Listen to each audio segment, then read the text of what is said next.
Assalamualaikum warahmatullahi wabarakatuh. Waalaikumsalam warahmatullahi wabarakatuh. Sebelumnya kenalin saya Kang Reja Oke. Residin dari program studi pendidikan agama Islam dari Universitas Muhammadiyah Bandung. Oke, perkenalkan mungkin terima kasih juga ya Kang Amir yang sudah mengundang saya untuk melaksanakan wawancara ini mungkin ya. Perkenalkan saya juga Reja Syahri Ramdhani dari program studi PIAUD semester 6. Dan kebetulan saya juga dari Universitas Muhammadiyah Bandung. Sangat kebetulan sekali ya Kang Reja. Begitupun itu teman saya yang lagi ngerekam Kang Ariel dan Suara. Oke, baik. Ini sebelumnya Kang Reja mohon maaf mengganggu waktunya. Kebetulan saya diamanahkan tugas mengenai filsafat pendidikan agama Islam. Jadi 10 menit ke depan saya ingin bertanya beberapa hal terhadap suatu kejadian itu bisa merubah tatanan dunia, khususnya di dunia pendidikan. Mungkin untuk kedepannya saya akan menyinggung beberapa tokoh. Mungkin saya mau minta pandangan dari Kang Reja. Kebetulan Kang juga mungkin bisa dibilang tokoh masyarakat ya, sebagai ketua Karang Taruna ya. Kebetulan saya sebagai sekretaris umumnya gitu. Kalau misalnya ketua Karang Taruna pastinya bukan gitu. Boleh lah nanti dikonfirmasi saja gitu ya.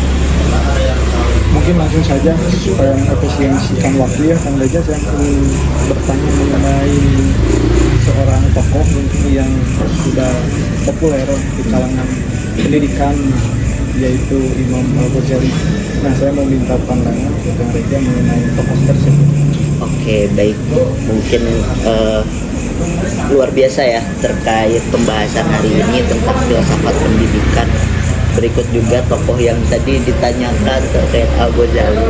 Karena jujur mungkin saya pribadi belum terlalu bisa memberikan referensi yang kuat. Tetapi ada beberapa buku yang mungkin pernah saya baca, khususnya di Tahafut Al-Falasifah gitu kan, terkait Al-Ghazali ini gitu kan. Jadi kalau misalkan saya melihat pandangan Al-Ghazali dalam segi pendidikan atau dari segi pemikiran, bahwa beliau itu memiliki pandangan yang lebih maju dibandingkan ulama-ulama yang lainnya gitu kan. Di dalamnya ketika itu juga memang lahir di zamannya itu ada Ibnu Khaldun gitu kan, juga ada Ibnu Firs kalau nggak salah, yaitu seorang yang memang Ibnu Sina juga ketika itu kan memang sezaman dengan Imam Al-Ghazali. Tapi saya dapat menyimpulkan dari referensi yang memang saya ambil gitu kan di Tahafut Al-Falasifah, memang beliau itu lebih memperhatikan bagaimana logika ini bisa diintegrasikan dengan hal-hal mistika gitu. Nah, seperti dari riwayat kehidupannya juga, dari biografinya juga, bahwa beliau itu memang mencari ilmu itu bukan dari satu guru saja gitu kan, Rujukan saja ya. Iya, satu rujukan saja, tetapi memang beliau itu memulai studinya dengan belajar Al-Quran, ternyata seperti itu. Dan setelah belajar ilmu Al-Quran, beliau juga belajar ilmu hadis dan juga belajar ilmu mantik atau bagaimana cara menyinkronkan sebuah pola pikir gitu. Maka kalau misalkan disebut adalah Al-Ghazali ini seorang sufi, tapi sufi yang bukan memang artinya sufi yang moderat lah, mungkin ya bisa saya simpulkan bahwa beliau adalah sufi yang moderat gitu. Nah, makanya kalau misalkan dalam kiprahnya dalam membuat suatu pergerakan atau dalam membuat sebuah pemikiran, dan dengan gebrakannya ini beliau melihat bahwa kepercayaan terhadap Tuhan itu tidak hanya bisa kita kadang percaya secara empiris ataupun secara kultural ataupun secara logis saja, tetapi memang di dalamnya kita juga harus melihat bagaimana logika mistika ini atau misalkan hal-hal yang perlu kita percayai terhadap Tuhan yang memang wujudnya itu tidak bisa kita lihat oleh keterbatasan indera kita, itu bisa diintegrasikan dengan logika kita.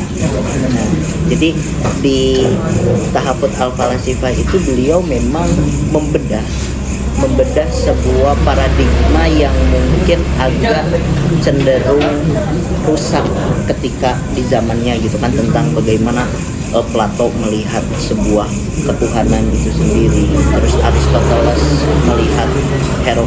melihat memandang Tuhan seperti apa, melihat alam seperti apa, bahkan Heraklius atau siapa itu teh Sokrates gitu kan, itu ada kan berbagai penyimpangan atau misalkan sesuatu yang bias di dalam memahami bab ketuhanan ataupun penciptaan alam dunia.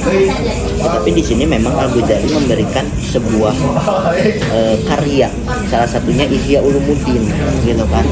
Iya, kitab Ihya Ulumuddin, dan mungkin ini sudah pasti diketahui oleh berbagai santri gitu kan, bahkan udah pasti ketika mendengar kitab Ihya Ulumuddin, oh ini gitu kan. Kan kalau misalkan dipelajari itu kan Ihya Ulumuddin itu membentuk sebuah mindset gitu kan, kita mempercayai Tuhan itu seperti apa. Dan menurut saya itu adalah gebrakan dalam sebuah pendidikan gitu kan, seperti itu.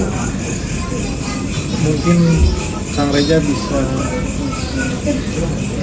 lebih tajam dan menganalisis apa perbedaan Imam Al-Ghazali dengan tokoh-tokoh yang lain lebih spesifik. Oke, mungkin perbedaannya ya terkait Al-Ghazali dan juga Ibnu Sina dengan Ibnu Rus ketika itu memang ada perbandingan gitu kan. Jadi memang dari metodenya Imam Al-Ghazali ini terlihat lebih berani gitu kan, yang akhirnya memang ketika itu beliau mengajarkan sebuah tasawuf yang dalam kepada orang awam gitu. Sedangkan Ibnu Rus dan juga Ibnu Sina, mereka itu mengajarkan ya memang disesuaikan dengan karakter masing-masing. Makanya di dalam satu kitab Tahafut At-Tahafut gitu kan, yang dikarang oleh Ibnu Rus, itu mengkritisi pemikiran dari Imam Al-Ghazali gitu kan. Karena Imam Al-Ghazali ini dianggap serampangan mengajarkan ilmu-ilmu tasawuf atau mantik kepada orang awam yang baru mengenal Islam, yang mungkin ketika itu menyebabkan salah satu paradigma yang baru gitu kan bagi orang awam. Ya akhirnya ya banyak melenceng, dan itu ya adalah sebuah kekhawatiran dari Ibnu Rus terhadap Al-Ghazali. Sebenarnya jangan dulu memberikan pertanyaan yang sulit, yang radikal kepada orang-orang awam ketika itu. Nah, mungkin Kang Reza untuk seorang tokoh ini sangat luar biasa ya untuk peradaban, khususnya pendidikan Islam, sampai semua rujukannya relevan dengan berbagai ormas gitu ya. Di sini mungkin saya ingin menanyakan mengenai ormas, yang ormas itu bisa dikatakan mengambil rujukan dari tokoh tersebut.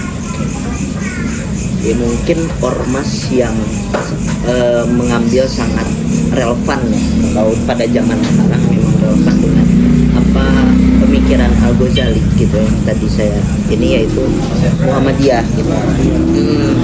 Ya mungkin tidak semua gitu, tapi prinsip-prinsip Muhammadiyah itu memang lebih lebih bisa diterima oleh nalar seperti itu, bukan sesuatu yang hal dogmatis gitu kan, bahwa Muhammadiyah itu dalam tujuannya itu mewujudkan masyarakat Islam yang sebenar-benarnya gitu kan, dengan mengutamakan akal sebagai topangan dan hati sebagai pusat dalam kekhidmatan kita menikmati agama Islam gitu. Makanya ya seperti itu untuk ormas per hari ini, karena mungkin saya pun bergerak di organisasi otonom di IMM gitu kan, mungkin belum juga meriset mendalam terkait ormas yang lainnya, tetapi memang setelah saya belajar AIKA gitu kan di kampus itu, ternyata Muhammadiyah itu merujuk juga terhadap pemikiran-pemikiran Al-Ghazali, terus juga ada Naqib Al-Atos gitu kan, yang memang tidak mendikotomi antara ilmu agama dan juga ilmu umum, tetapi harus mengintegrasikan antara ilmu agama dan ilmu umum itu. Jadi ilmu matematika, saintis itu sebagai penopang kepercayaan kita terhadap Tuhan. Terima kasih Kang Reza untuk wawasannya sangat berbobot. Waduh, mungkin sekarang sharing aja ya. Sharing biar Amin. Jangan bisa ya, diajar ya. jangan terlalu inilah Tidak maksudnya. mengurangi rasa hormat, mohon maaf Iya.